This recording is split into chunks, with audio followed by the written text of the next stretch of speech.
Bonjour, je suis Hakim Na'lam et je vous propose ma chronique du jeudi 2 janvier 2025. Elle s'intitule Dupont au pays des mirages. 2025 commence plutôt mal pour la France et ses affaires. Paris voulait vendre des avions Mirage au Maroc. Rabat a dit non finalement. En même temps, quelle idée aussi de vouloir fourguer des mirages aux Marocains. Autant vouloir vendre des sushis à des Japonais, ou de la choucroute à des Allemands, ou des Renault roulant au blé dur à des Algériens. Hein? Mais les mirages, c'est leur spécialité à Hadouk. Ils en produisent tous les jours, en grosse quantité. Ils en consomment aussi tous les jours. Et ils sont autosuffisants en matière de mirages. Tout de même, Fafa, wesh wesh, ça ne travaille pas du ciboulot en ce début d'année, j'ai l'impression.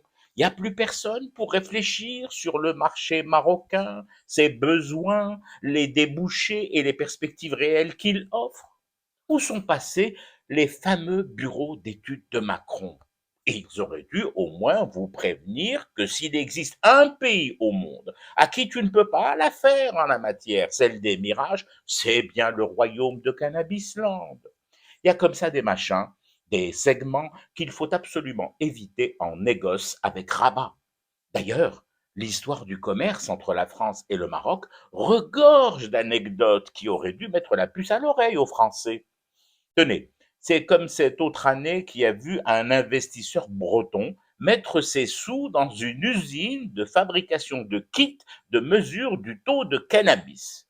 Mais si, vous savez bien, c'est ce machin, cet embout en caoutchouc dans lequel les automobilistes doivent souffler pour déterminer s'ils ont consommé de la bœuf ou pas. Mais au jour d'aujourd'hui, les policiers de Marrakech en rient encore de cet épisode rocambolesque au carrefour de la ville. Les flics étaient positifs au cannabis. Le carrefour était positif au cannabis. Les feux tricolores étaient stone. Les automobilistes, je ne te dis même pas. Sans souffler dedans, le carrefour se retrouvait subitement embouteillé par des escadrilles de mirages.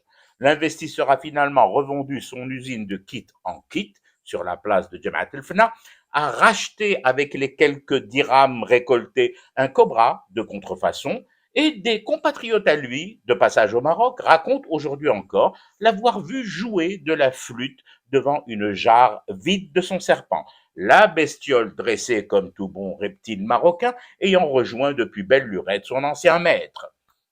Elle est vraie, mon histoire. Vous me demandez si mon histoire est vraie. Vous osez remettre en cause la véracité de mon histoire. Bande d'ingrats que vous êtes tout de même, réveillez-vous, que diable, nous sommes en 2025. Et le Maroc a dit non au mirage français. Vous ne la sentez pas comme elle commence bien cette nouvelle année? Tendez l'oreille et vous entendrez nettement les éclats de rire du cobra fugueur et de son dresseur, les sacripants. Ils se fendent la poire en fumant des kits de cannabis abandonnés dans un champ de cauchemar qui continue. C'était Hakim Na'lam, je vous retrouve demain pour une autre chronique et une autre façon de dire son amour à l'Algérie.